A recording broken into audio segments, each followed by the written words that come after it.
Hello again, Dwayne Brummett here with Ali Alberigo, schoolintertalk.com. Ali, wonderful to be with you, and also our guest today. We're going to be chatting about the new Karate Kid movie, Karate Kid Legends, and just some opportunity for school owners to be able to get on board and make it an impact for their school, because this doesn't come very often anymore, right?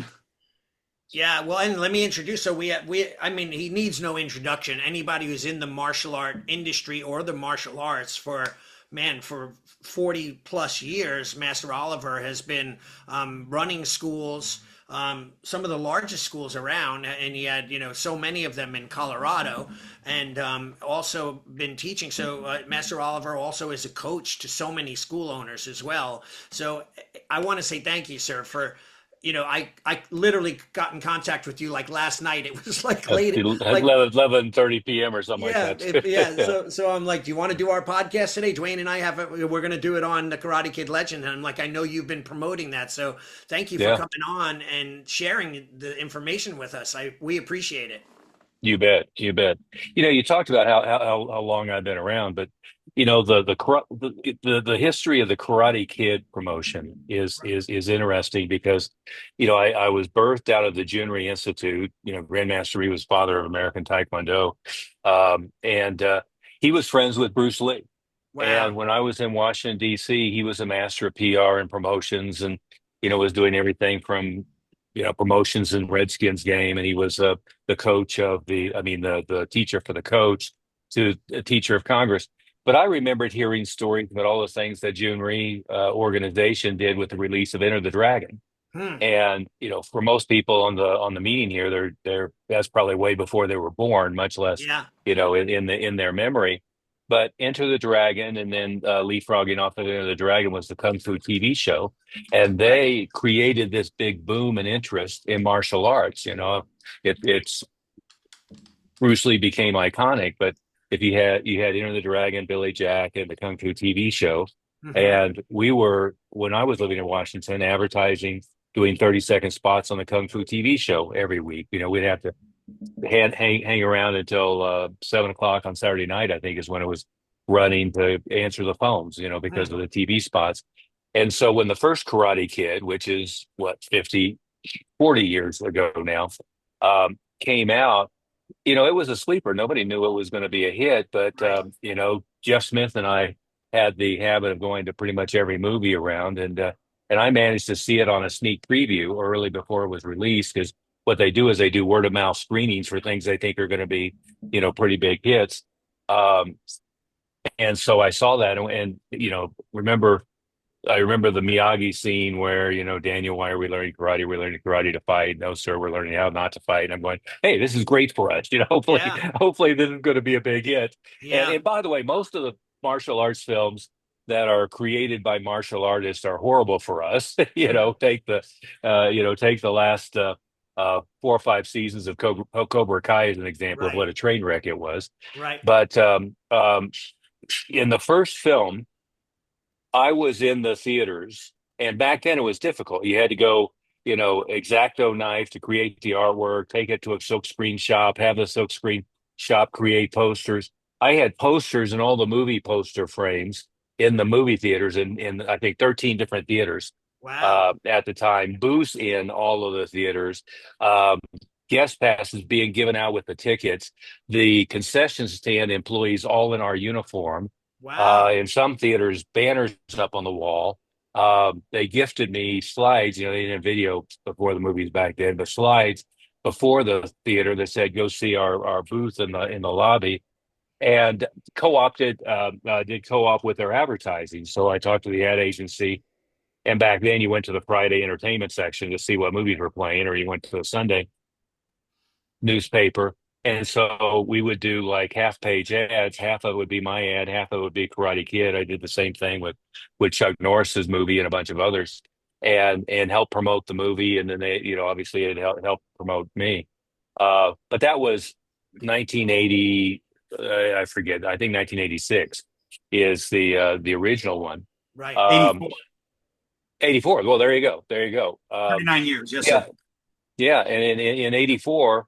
I was right in the middle of opening six locations. So in 1984, I had opened one, two, three locations. Karate Kid came out, and that the traffic from that helped spur four, five, and six locations. And so, by the time I was 25, I had 3,500 students doing in today's dollars, 5 million a year. Wow. And a lot of that growth, was perhaps Karate Kid wasn't responsible for, but it certainly helped, kickstart it Right. and create a lot of visibility. And I would argue that Karate Kid really created the kids market.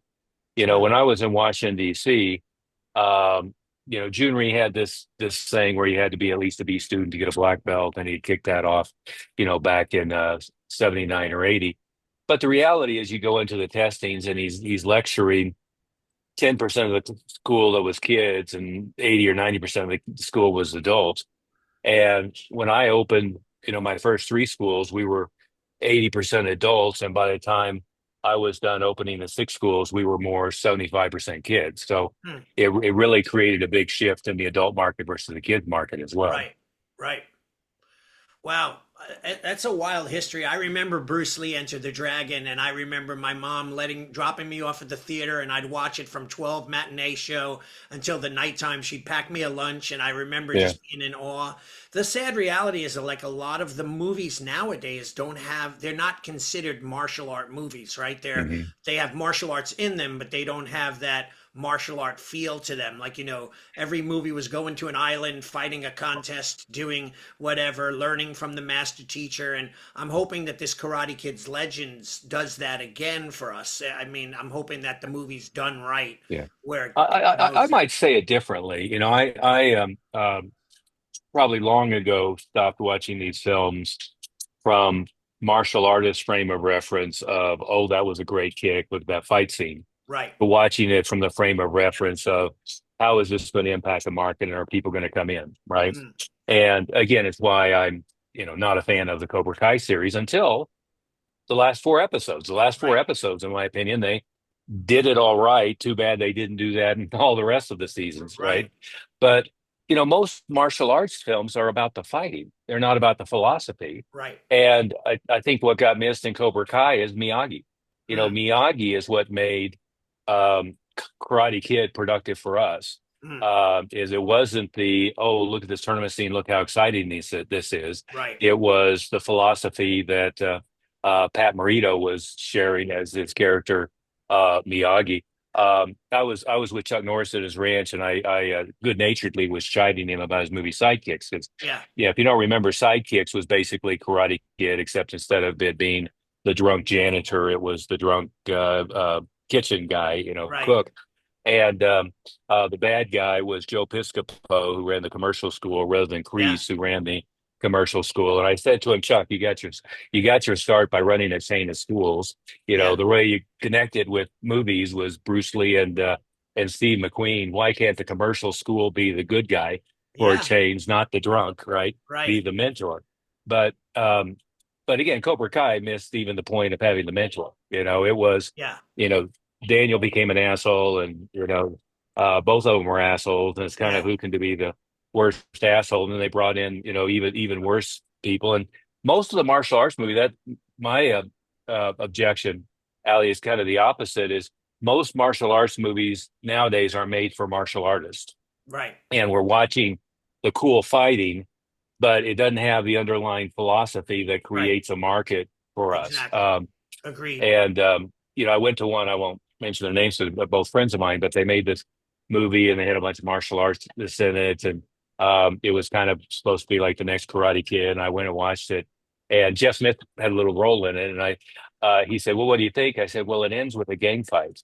Right. It ends with the two karate dojos are having a gang fight with each other. Right. And so instead of there being the Miyagi, I mean, and Miyagi, beat up Kreese at one point and so forth, but instead of it being a philosophical underpinning of what makes martial arts valuable, it's just, the solution is, let's have a gang fight, see who wins the gang fight. Right. Right. Well, Right. and Cobra Yeah. Kai really, started to it modeled what's happening in the film industry, anyways, and even some TV, but where the heroes are the bad guys. So, Hmm. you know, the evil is really being portrayed as the good now. Yeah. And, we don't have to get into this, but really, even in our society, the evil Right. is being portrayed as good. So they followed Yeah. No, along. no, Go ahead. no argument for me on that one. That's for sure.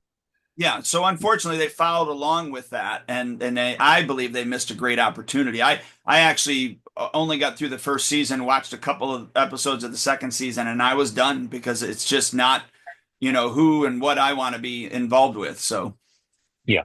I thought the first season was pretty good because they reframed the whole story. So it was kind of creative of, Johnny is really looking at it from his side standpoint, and Daniel was the bully and Johnny was the good guy. That was kind of interesting. But when they flipped it from YouTube to Netflix, it felt to me like, under Netflix it got killed. But probably the villains are John Lasseter, Will Smith, who are the executive producers of the series. well, I I couldn't don't believe think. that. We're talking to some parents that they let their young kids watch. Oh yeah, Oh yeah, And yeah. I yeah, just was like, are you serious? I Yeah. mean, In, just in some my of the language. in my dojo, young kids as young as 6 or 7 were Yes. watching with their parents, and it was some heavy content too. Sex, violence, language, and so on. But that just goes to show how starving they are for some sort of karate martial art movie. For yeah, their kids, they were looking for the next Karate Kid, and they yeah, got Cobra Kai, which I loved personally. But at the same time, I agree with everything you say though about the gang fights and how yeah, they portrayed the martial arts was just like hitting each other in the face, full contact with a bow staff, and no one's getting hurt, and yeah, that kind of stuff. But yeah. overall, I think it didn't do a thing for my school at all.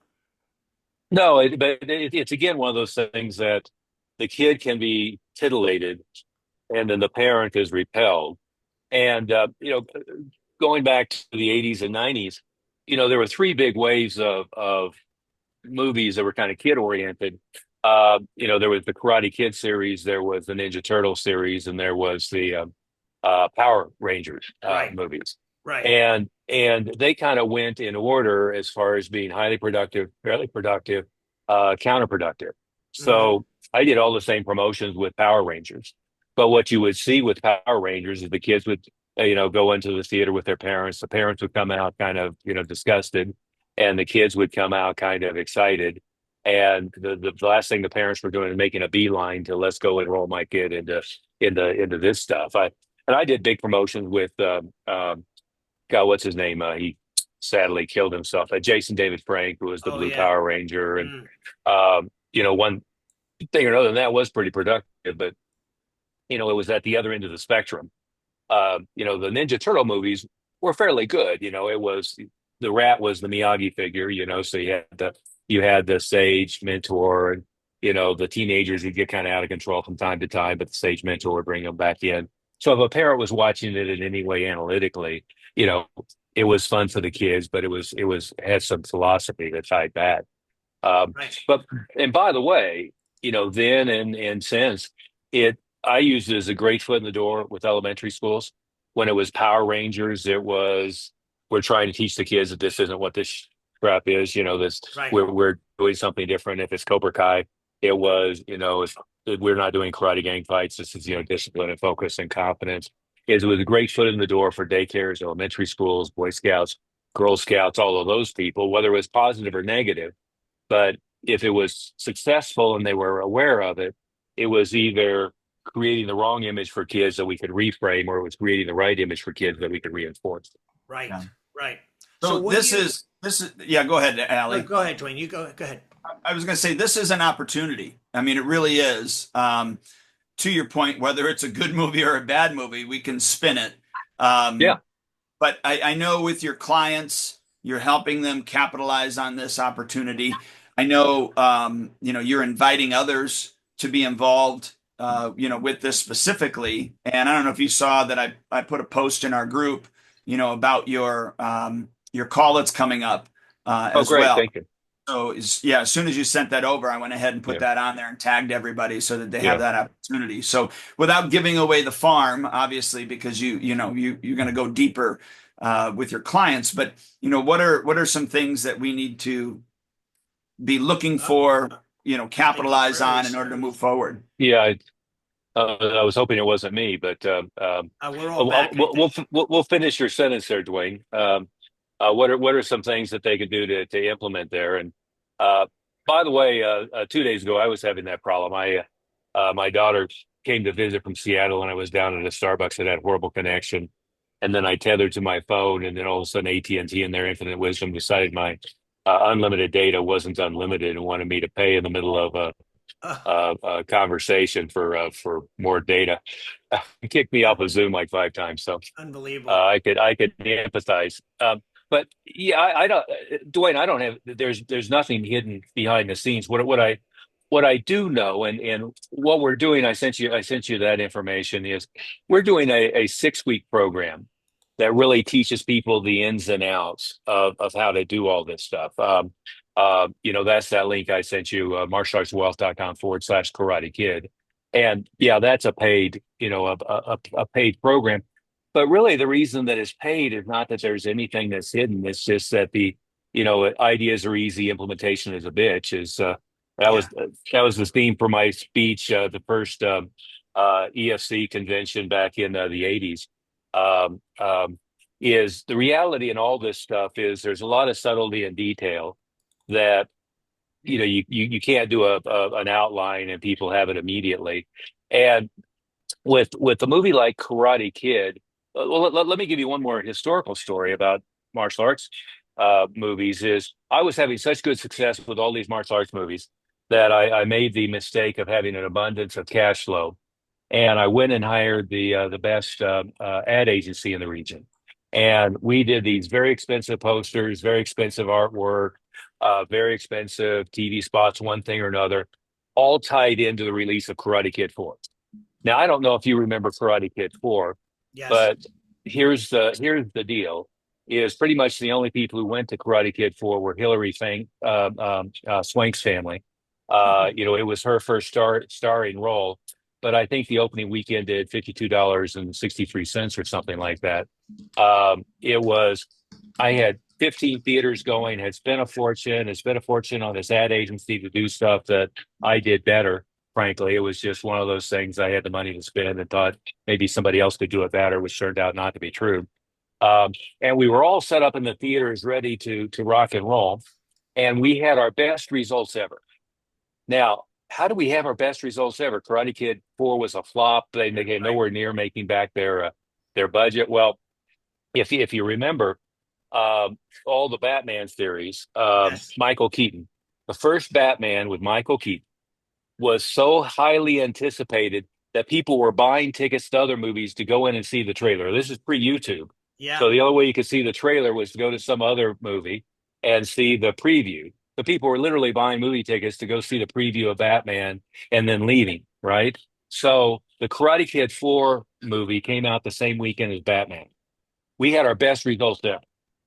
And I was going in the theaters and, I always had back then I had I don't know if you remember a Dodge Stealth Twin Turbo, the VR4, Yeah. same thing. And I must have spent $1,500 in tires just going from theater to theater to check on all my 20 and 25-year-old staff, right? Right. And I'd walk in and they were just kicking ass. And I walk into the theater, walk into the Karate Kid thing, and there'd be one theater employee eating popcorn on their break.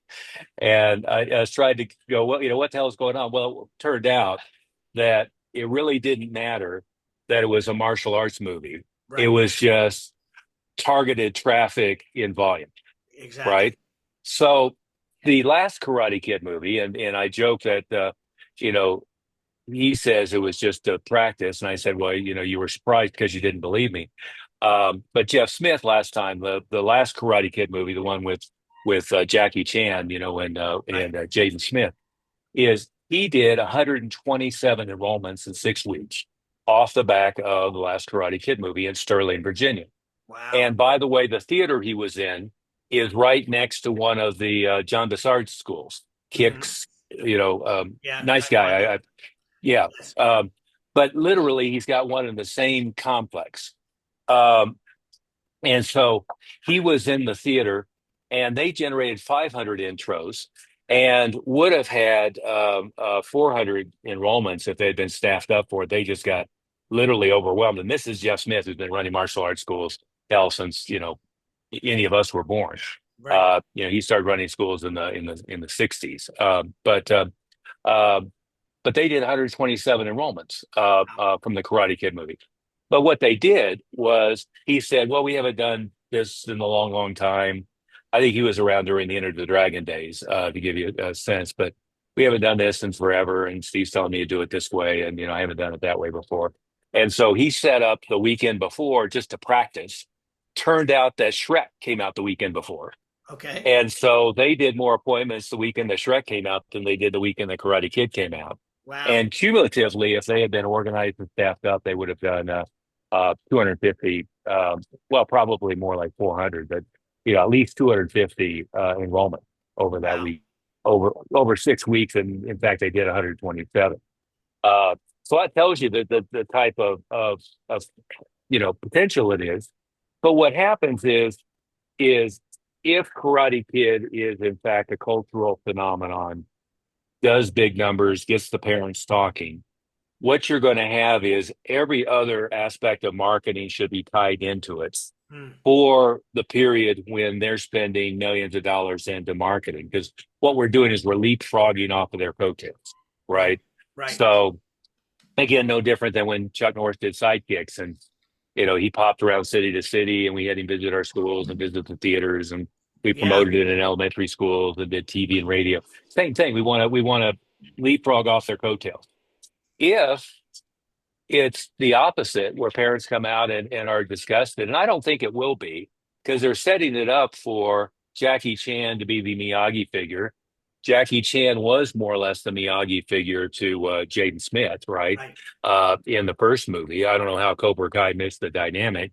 And they're setting up Daniel and Jackie Chan to be reverent to Miyagi with this new kid coming in. So you Right. would think that the storyline is perfect for us. Hmm. But if they spend millions of dollars and the message doesn't land with where we want it to be, still they're going to be spending millions of dollars, and it gives us the foot in the door.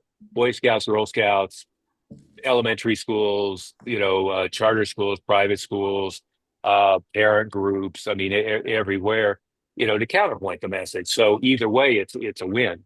My sense is they're going to spend. I haven't looked at what their marketing budget's going to be, but they're probably going to spend $20 million in marketing the thing or Yeah. more. And for us to leapfrog off of that in today's terms, social media marketing, Facebook, Instagram, and all the others, on Google and other search, to leapfrog off of that with community outreach, to leapfrog off of that with guerrilla marketing, whether it be rack cards, bandit signs, banners on the school, balloons, all of that kind of stuff. We should be tagging on the coattails of all of their marketing, tying in look, feel, messaging, and then using that as the foot in the door, and using that to leapfrog off the message they're getting now. And again, Dwayne, there's nothing at all hidden about any of this stuff. I just know within our group, and as you know, I took over NAPMA years ago, and I concluded that mailing people a bunch of stuff every month did absolutely nothing to help them grow their Right. school, right? Right. Because the implementation isn't in the idea; it's in it's in the detail of what's the script. If I have lots of friends who are in the coaching business, I kind of disparagingly call most of the consultants out there the bozo explosion, and present company excluded, and my friends excluded. But the problem is, we'll say something like, go to a live event booth at a fair, or go to a booth at the movie theater, and the immediate response is, "Oh yeah, somebody else told me to do that. That doesn't work." It's like, well, yeah, it works. Let me give you an example though. I've been doing this in the Denver metro area for over 40 years. What'd you say, Dwayne? 39 years with Karate Kid. In 39 years, I go a lot of movies. My son and I go to a lot of movies. My daughter, when she was younger, we went to a lot of movies. I've only ever seen two other martial arts schools ever do anything similar to what Right. I did.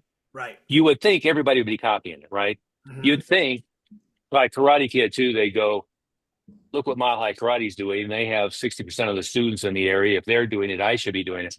Never worked that way. They would just whine about, what we were doing, but they wouldn't do anything. I've seen two schools, both cases.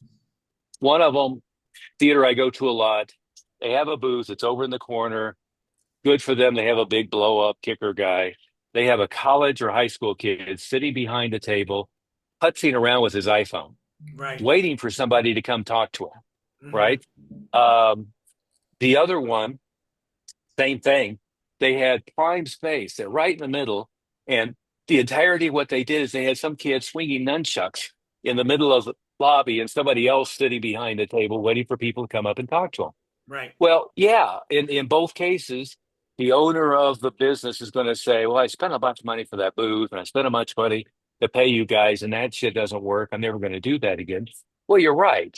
There's a script to get them over to the prize wheel. There's a reason for having the prize wheel. And if you have somebody in costume and some other things to drive traffic to the booth, all of that kind of stuff helps. And then there's a script on how to generate the lead, and there's a script on how to convert it to an appointment. And if you don't follow the scripting and if you don't follow the process, I'll give you another example. Regal Cinemas in Sterling, with the example I used with Jeff Smith, he built a relationship with the theater and didn't have to pay for the booths and so forth. And by the way, all of my stories from the 80s and 90s was never me paying them a penny. It was always them letting me do whatever I wanted to do. In some cases, they were helping to pay for it. But nowadays, usually they know there's a value and you have to rent the booth, right? Um, you certainly have to pay for video ads and so forth because Right. that's where they think their business is. But the Regal Cinema in Sterling is, again, there's a martial arts school two doors down, sharp operator. They didn't think to do any of this stuff, but when one of the martial arts movies came out, there was another martial arts school that actually rented the booth. By then, Jeff and his team had enough of a relationship that this theater was letting them do stuff in the theater 365 days a year. They could have a booth set up all the time, heat box set up, flyers, everything they wanted. And the theater manager apologized to him that this guy had been injected into the thing, but he paid, and what are we going to do? Well, they still made 62 appointments, and the other guy sat behind his desk, and if somebody came up to ask for information, he gave him a flyer. Hmm. Well, here's what we know. If I'm at a live event and I sit behind the booth and wait for somebody to come up and talk to me, no matter how pretty the thing is, you're going to get little results, right? If I'm out at a live event and I pass out a lot of flyers, most of those flyers are going to be left in the theater floor, right? Right. Very few of them are going to get home, and very few are going to respond. If I create leads, and 20, 30 years ago, that was a great strategy. I did a Boy Scout jamboree every year here, and we ended up with those big, leaf bag, black trash bags, 4 or 5 leaf bags full of lead slip pads that size of leads. Well, back then I knew I could put a team of people on Sunday night calling people, and 80%, 90% would answer the phone. What happens now? Mostly mobile numbers. People don't answer their phone. You're going to have to call them 20 times to get hold of, because the answer rate's going to be about 5%, right? So now what we know is I want to generate not only the lead, but the appointment on the spot. And our numbers will be, if we're out at the movie theater the weekend of Karate Kid, in all likelihood, if it's a busy theater and it's a halfway decent hit, we'll get 100, 150 leads. 90% of them will make an appointment on the spot. So let's say that it's 100 leads, 90 appointments, half more or less will show up. Maybe if we do a really good job on follow up, it's 75%, but 50 to 60% is realistic. So if it's 90 appointments, you've got 45 or 50 intros, half of them will enroll, so you got 25 enrollments. And now that's really good results, right? I mean, Right. for a weekend. Yeah. But every piece of the pie has to be right. You've got to have the setup right. You've got to never sit behind the table. You've got to have a reason to get them to the booth. You've got to capture a lead, make an appointment. you've got to be very diligent in text, email, direct mail, live person following up to get them to show up to the school. And then you've got to be good at converting them. And again, take Jeff Smith's example. He generated 500 leads, but he didn't really believe it was going to be that busy. So they weren't staffed up well enough to handle 500 intros in 6 weeks. Which admittedly is a difficult thing to do. I mean, I had back when we did the Jason David Frank thing, we did 486 enrollments in 4 weeks. But if we had been better staffed, we probably could have doubled that. I mean, it was again one of those things where it was just overwhelming. Hmm. So you've got to have all those pieces in place. That's what I'm saying, Dwayne. There's nothing hidden. I mean, we can share with people every little step of the way, but without the tune and the tweak and the script memorization and all the details in place, it's the difference between me concluding, oh, that crap he told me doesn't work, and holy crap, I did more enrollments in 1 month than I've ever done in a year. Sure. Yeah. So, Well, I mean, it sounds to me like the first thing is obviously you need to get in contact with the, you know, with the movie theater, and we should be doing that now, right? Yeah, yeah, and in fact, it is again one of those things that the only time that other martial arts schools are going to be tuned in at all is something like Karate Kid. I had a God, the name is escaping me right now. The gentleman at Century's side that's in charge of my AMA success and all that stuff. Metzger. No, no, no, out of Oklahoma City, their Oh, boss. Um, Dave Hammond, I oh, believe. Super nice guy. I've always really had a great relationship with him. He's a great integrity, one thing or another. But I had a kind of a tense conversation with him back, one of the movie promotions, and he said, "Well, I keep getting complaints because we taught people how to do this, this movie promotion thing." And I'm thinking, well, you stole that shit from me, but okay, right. fine. And he goes, our clients are complaining because your guys got there first. Yeah, Like, well, okay. Well, you that's know, life. well, I said one other thing too. I said, well, if you're running a martial arts school, you're not in competition with the other martial arts school. You're in Yeah, competition with everybody else's use of time and money. If right, it's the kids market, you're really in competition with soccer, baseball, music lessons, all of right, that kind of stuff. In right. fact, I work with several music schools. A friend of mine, Marty Ford, runs the biggest coaching organization for music schools. I was keynote speaker for their convention last year. Um, and I laugh with them. I say, well, one of our biggest ways to handle objections, we position it against piano lessons. Well, this isn't like music lessons. You don't have to, force your kid to practice every day, and you're not going to be arguing with them to do Yeah, all that stuff, and they cringe and laugh at the same time. Um, but my answer has always been make friends with everybody in the community and co-opt it. Because if I'm in a big AMC theater, a third or half of the audience is going to be too far away from me anyway. Why not sing Kumbaya and we'll all work together? yeah, Um, I never got that to work in my metro area.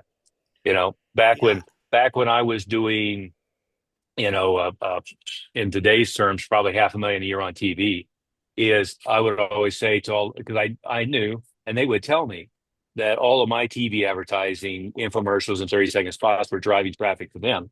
I'd say, why don't we just all hold hands and yeah, I've got an 800 number. It'll route to whoever's closest. And, we can split the budget up 22 ways rather than yeah, 6 ways. And we'll all be happy. Never could get anybody to do that. yeah. That's hard. Uh, yeah. Or just get them to like, let's be friends and Yeah, not worry about it. I've done it many times where we had 150 leads and 50 of them were too far away. So I called the guy down the street and say, you know, here's 50 people who live closer to you. Would you like them?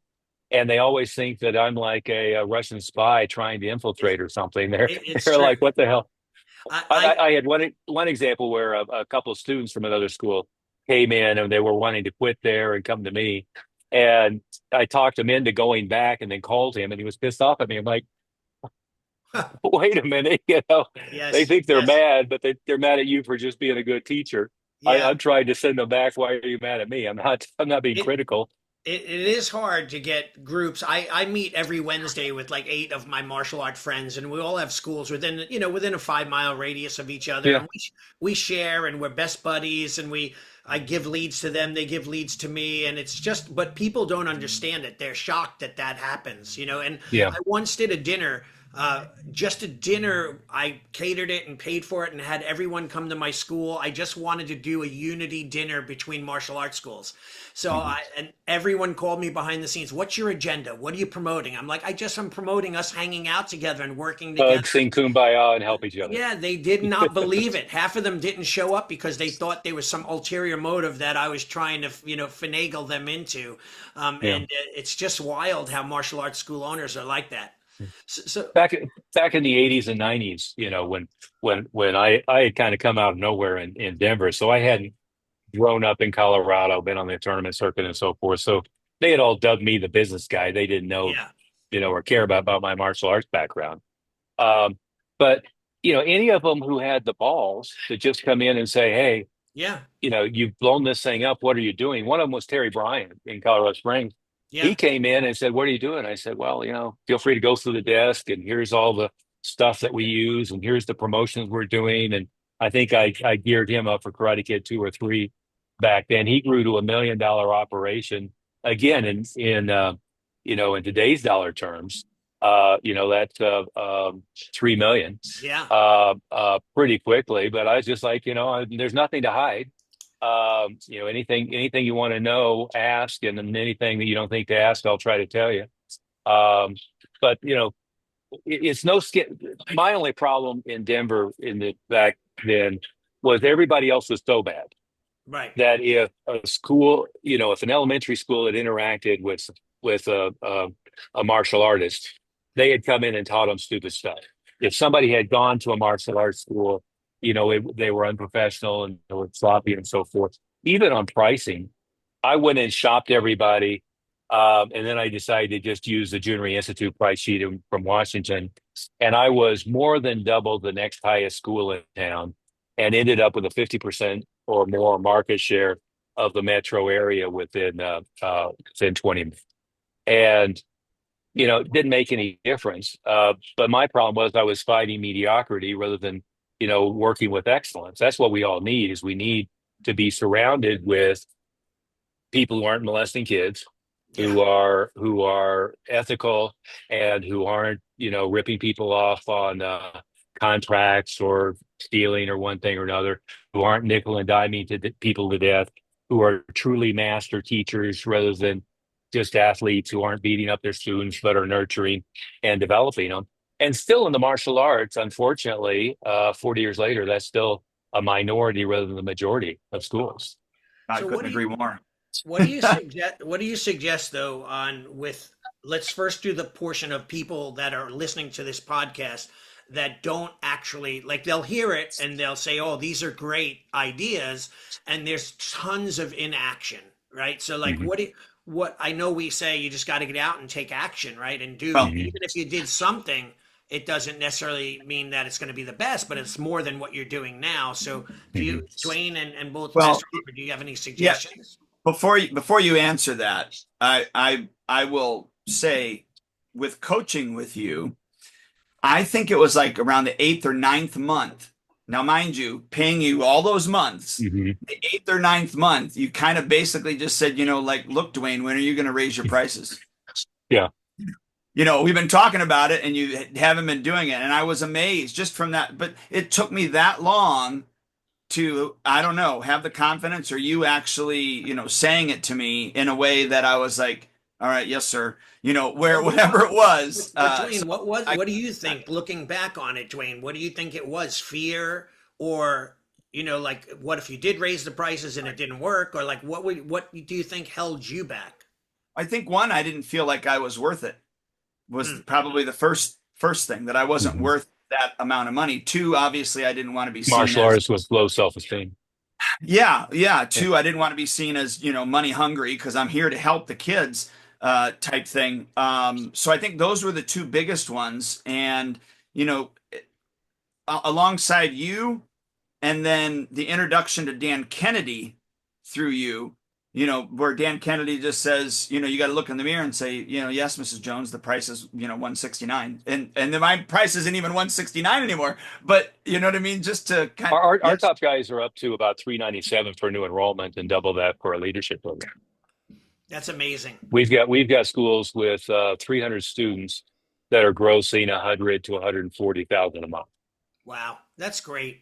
Yeah. That's fantastic. Let me answer that question, Dwayne, from back then a little differently. My old model in coaching, and this is pre-Zoom and the predecessors to Zoom, was basically once a month we do a teleconference, and a teleconference is really not much better than an audio cassette or a CD because you're just one to many. You're talking. It's not interactive, right? And then it would be I would talk to everybody once a month. And what I concluded was when I would talk to you or, and I'm not sure this was in your mind, but many of the others, they would go, well, you tell me that I can do this, but you're a cross between Tony Robbins and Zig Ziglar or you're, whatever the a current reference is. You're, you know, God, what's his name? The 10X guy. Grant Uh, Cardone. yeah, you're a cross between Grant Cardone and Patrick Beck David or whatever. They would have this excuse, or that maybe you can do in Denver, but you don't understand my market. I'm in Yeah. Mankato, Minnesota, Dodge City, Kansas. I even had people say I'm in Malibu. My students are too smart to pay that much. I'm in Manhattan in the financial Right. district. Right. They won't do it. When we shifted to running our program just like a martial arts school, where we have a small group class on Zoom, completely interactive, it gets rid of all of those excuses because now you're hearing Jason Purcell, as an example in Seattle, who did 120,000, has 320 students, and raised his price to a little over 400 a month for new enrollment. And he started when I was working with him. He's in a little strip shopping center. He had a school literally underneath him, literally where they would complain about the noise from his school. He had to walk up a stair to go to the other school. They were charging $65 a month. He was charging $75 a month, right? And now he's running probably 600,000 to the bottom line. Just bought a beautiful waterfront house in Seattle. Well, if you hear 20 different examples like that from their mouth, from their staff, from their unique situation, and you also hear the I understand how you feel. I was exactly the same way. Here's what happened. We had our last time we had a live meeting in Florida, so it's been about 15 months. We were on Clearwater Beach. We had brought up all the schools that were doing over $1 million, and it was like 15, I think. And we said, "What's your one biggest regret?" And they would go back through, well, when I started, I didn't believe, and they would go through that. Doesn't take much to hear that interaction with other people in the same facility, just like Dwayne. It was Colby Winkler. Again, he's my example in Mankato, Minnesota. I use Mankato because I still couldn't find it on the map. It's in Bumfuck, Minnesota somewhere. Right. But we're sitting in the room and he was doing the same thing. He was charging like $85 a month. And Dwayne, you both know that I'm not exactly tactful. And I said, well, why is everybody else charging like four times what you're charging? And you're stuck there. And he tripled his rates and his closing rate went up and his gross just, went up proportionately. I had a guy we weren't talking about pricing, but I had a gentleman in Coronado, California, and I convinced him to quadruple his rates for his renewals. Hmm. And then he contacted me, second, third month, and he was panicked because everybody is not renewing because the price is too high. And his name was Miko Pellet. Since retired, moved to Israel. But I said to Miko, okay, well, give me the stats from the quarter before. How many renewal prospects you had, how many you talked to, how many you closed. Give me the stat from the last quarter when you raised the price, how many prospects, how many you talked to, how many you closed. And let's compare side by side objectively. His closing rate had gone up. His revenue had quadrupled, but he was hearing the objection of it's too expensive. And by the time we had the conversation, I said, well, Miko, just out of curiosity, when they didn't do it before, what was their excuse? He said, what do you mean? I said, well, they had some excuse for not doing it before when a higher percentage of them weren't doing it. you weren't hearing it before because you weren't worried about your price. As soon as you're worried about your price, that's what you're hearing. So, Dwayne, I think that's it. Is what was missing before was the social comparison, right? It was this person in an area that's worse than mine, with less finances, perhaps less IQ points, perhaps less formal education. You mentioned Dan Kennedy. I was in his mastermind groups for, I don't know, 20 or 20 some years. I still work with him individually. He's more semi-retired at this point. But, you know, most of what happened is I would be sitting in a room with people who were doing four times what I was doing, going, this guy ain't that bright. And he didn't, doesn't have any resources that I don't have. And he does all he's doing is doing the damn thing, right? He's just implementing faster. I think, a good portion of the advantage of sitting in a room with people who are smarter, not necessarily IQ points, but who are doing better than you are, Mm, is getting rid of all of your excuses, right. right? That's what, I was on that EFC board of directors from the inception, for many, many years. And at the time, that was the top 10 or 15 schools in the world. Mm, And, I was usually number one, but sometimes it was, like Greg Silver for a while had the biggest single school, and Steve LaValle for a while had pretty good numbers, and, West Coast organization. But, if I didn't come back pissed off, and I would come back pissed off because Buzz Durkin's retention rate was better than mine, LaValle's floor was more exciting. This guy did something marketing wise that I was pissed off about. Hafner raised his prices again, and he was charging more than I was. I could find one thing that pissed me off, and that would drive me to action. interesting. So how about like when someone, a school owner, uses their past experiences as proof to justify why they won't move further. In other words, for example, people who are not paying and they cancel, and or they're not wanting to pay the higher price. How do you, as a school owner, get past that when you have, I don't know about competition, but I know in Long Island, just around my school, I have 17 schools within a 4 mile radius. So it's Sure. crazy. And they're Yeah. all, they're all like, if someone asks for an opinion on a school in Facebook Moms, man, it's like, vultures over the top. Everyone's putting their ads out in specials. So like, what do you suggest to people then? And by the way, if you polled those schools, they're mostly uh, a lot of them are part timers. An awful lot of them have a pretty small enrollment. An awful lot of them are charging half of what you're charging, probably. And they have a small number of students that love them, but they're not like kicking ass, right? Right, right. And in your case, I know the numbers. In fact, I was using Gemini and Grok and ChatGPT, comparing side by side to do market analysis on martial arts schools. And I asked it, I think, six questions. I said, please compare um, population density, average household income, total metropolitan population of metropolitan areas in North America, martial arts schools density of martial arts schools with at least 50 or more Google ratings as a proxy for whether they have 100 students or more.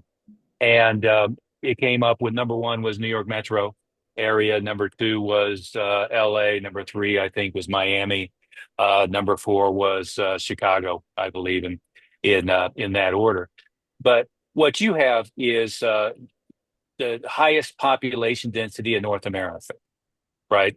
What an area like Oklahoma City is by landmass, believe it or not, the second biggest city in the U.S. next to L.A. If the number still holds. In other words, it's got a big landmass. What does that mean? Very low population density. Everybody is spread out, right? So, I've had schools, for instance, in Brooklyn. They could have five schools on the same block, Right, right? And if you're in Brooklyn, you're not marketing to a 7 mile radius. You're more or less marketing to these three buildings, right, and you're in good shape. And if you're lucky, you're next to a what do you call it there? But the subway stop, right. and maybe you can get people to come to the next subway stop.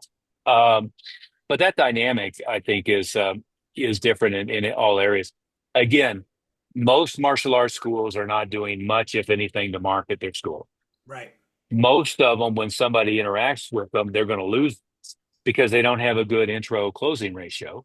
And when they do enroll somebody, the average martial arts school is going to keep them for 3 or 4 months. And hopefully, when they quit, they don't have a really bad taste in their mouth because we'd like to pull them in, at some point otherwise. Right. But to be worried about that, I mean, it's not like Apple and Microsoft fighting each other, or Tesla and Ford on electric vehicles, or whatever it might be. It's not like we have super sharp, aggressive, competent competition. Right. Right. So I Well, know that we're, actually getting really close to ending, but I am Oh curious. I wow, mean, yeah, we're going fast here, but yeah. we need to get into the movie theater, of course. But what are any ideas for like pre-release before we actually, do the actual event? can I just Oh yeah. quickly say, can I quickly say what I was able to do with my school? So I actually called the theater up and asked them if I could do a booth, and they said absolutely. And I said, how much? And they said, oh, free of charge, no problem. We just want that, be a community based, school, movie theater. And then I actually booked so a Saturday I have all day doing booths, and then the following day we actually have a private premiere of the movie on, and of course my people buy tickets, or I'm going to pay for them myself or whatever. But so I got in. It was pretty easy. Normally Mhm. it's not as easy, but for me in this particular theater, it's a smaller theater. I think it's a UA. I'm not sure, and it was pretty cool. But I'm now trying to. I want to hear what you have to say about because I want to promote it more and make it better. Well, let's start with going into the theater. Is if it were me, I'd want to be there Thursday night, Friday, and Saturday, and Okay. Sunday. And if not Thursday night, at least Friday, Saturday, Sunday. Um, Friday afternoon and evening, Saturday and Sunday. But all the movies actually come out on Thursday night. That used to be a big deal. It hasn't, I remember I used to have to take my daughter to. She gets mad at me when I say it, but the vampire chick flick movies, the Right. Right. Twilight movies, and we used to have to go at midnight for the premiere. So Thursday nights aren't that big a deal anymore. They used to be a big deal because the midnight premiere of the new Marvel movie or the Twilight movie or so forth was a big deal. But you start with a whole bunch of different things. Number one, I would theme, and what we tell our clients is you more or less want to have all your traffic split up between online, internal, and external community outreach, and more or less balanced, right? So you want to be really good at internal referral systems. Internal referral systems are like birthday parties, pizza parties, buddy days, one thing or another. All of that can be themed Karate Kid for at least a couple of months, right? That could be themed Karate Kid starting May 1st, and it could be, themed with Karate Kid through the summer. So it's a good excuse to have referral events, to have birthday parties, one thing or another. Funny story, years ago when Power Rangers was big. I don't know if you remember Discovery Zone, but Discovery Zone was rolling out nationally. They had licensed the rights to Power Ranger birthday parties, and I had bought a full page ad in our daily newspaper, but they did an insert on birthday parties that said Karate Ranger birthday parties, and they called me pissed off. And the district manager, and they're threatening to sue me one thing or another. And I did a pattern interrupt and reframed her. I said, "Let me ask you a question. How important are birthday parties to your business model?" And she said, "Well, that's almost all of it. It's very important." I said, "Why do you think we would do birthday parties? Do you think we're making money off birthday parties?" She goes, "Well, I never really thought about it." I said, "All I'm interested is in generating awareness and getting new students. And how about if we do this? How about if every call I get for a Power Ranger birthday party, I send them to you, and we partner up with you on all your Power Ranger birthday parties, and we send a martial arts instructor there. We give them a big package of martial arts stuff, give them a $250 value package of free lessons, and team up." She thought that was a great idea. So I had the biggest organization in the country at the time who had paid millions of dollars to license it, driving traffic into us, right? Does that give you some ideas? Yeah. So, so what happens is you want to theme everything internal with this for a while.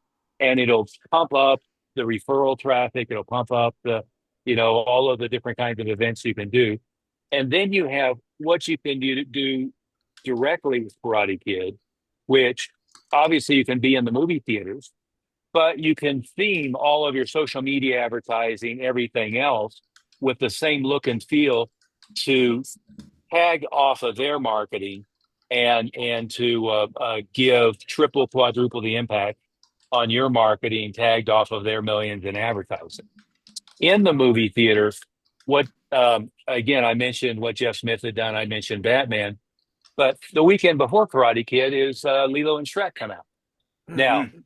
That's I huge don't know right now. whether, yeah, I don't know whether to recommend it because Disney has shit the bed on every other live action movie they put out. Just look at their $150 million loss in Snow White. Yeah. But if Lilo and Stitch is huge, and I would expect it to at least do bigger numbers than Karate Kid, why not be in the movie theater the weekend before Karate Kid comes out? And the argument, what you were saying, Ollie, on getting into the theater, there are two national organizations that sell advertising and sell tabling and so forth into theater. Between them, they handle like 90% of the screens in the U.S.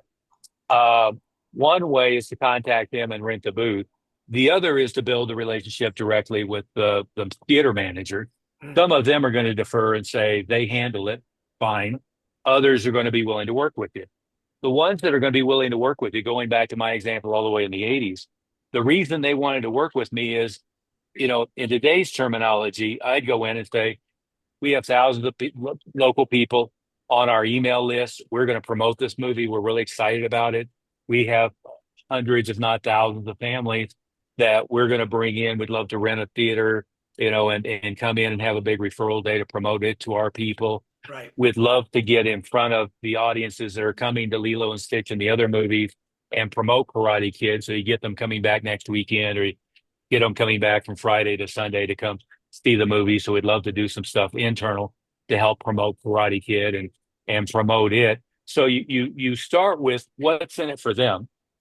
That was the old Zig Ziglar thing. You said everybody operates on WIIFM. What's in it for me is if you approach it with what's in it for them. And so I can sponsor their little day they're doing in the summer, and I can drive a ton of traffic into the theater.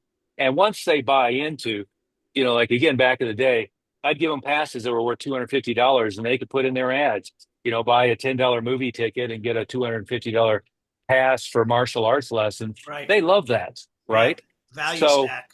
yeah. So it was, what can I do for them? What can I do for them? What can I do for them? What can I do for them? What can I do for them?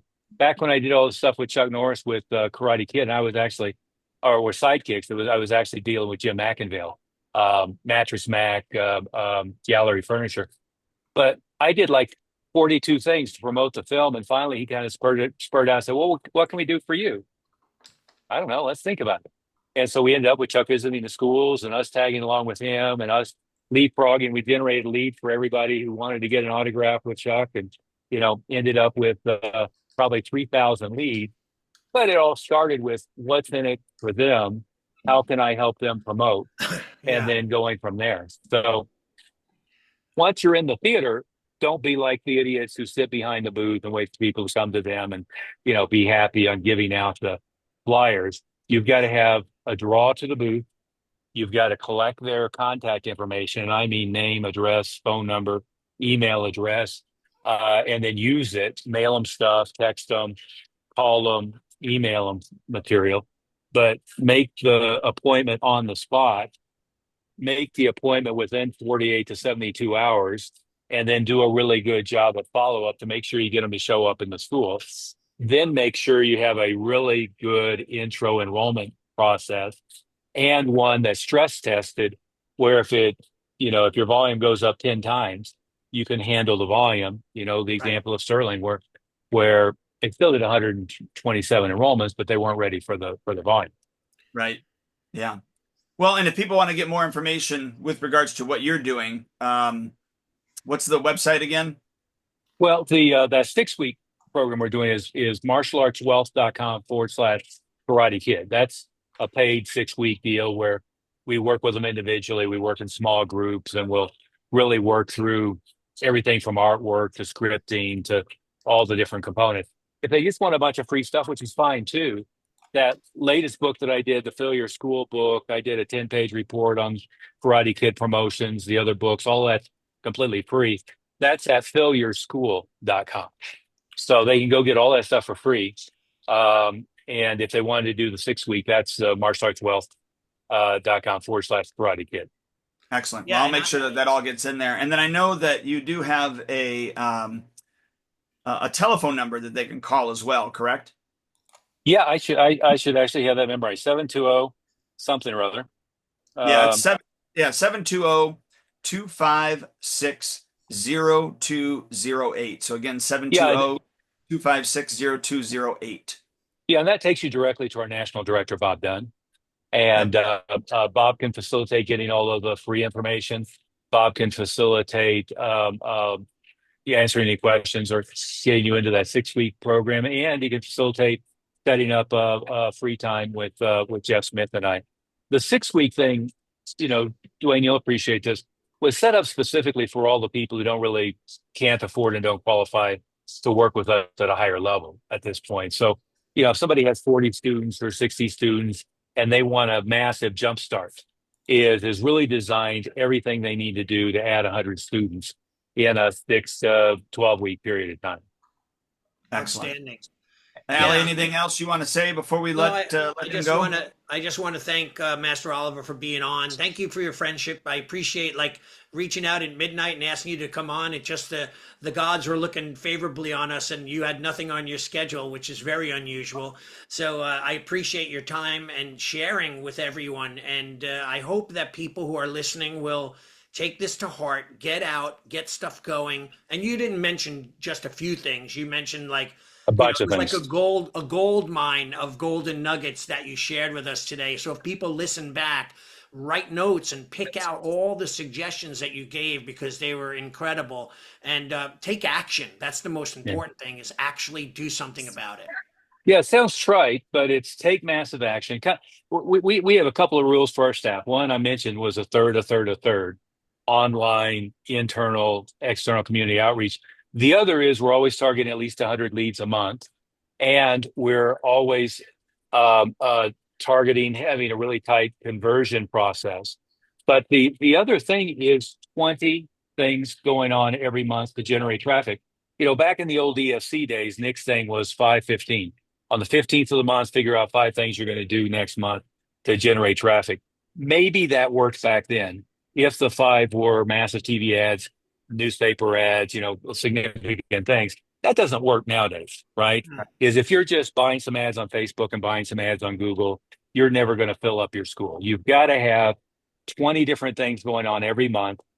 Some of it's organic, some of it's community outreach, every internal referral system. Other than, my view is you got to have critical mass. You're not at least at 100 students. Most of the referral stuff doesn't work very well for you. So you can't go from 0 to 200 with referrals. Right. You can go from 100 to 300 in part with referrals, but it's got to be maximize online, maximize internal referrals once you have critical mass, and be massively out in the community tying into everything you can tie into.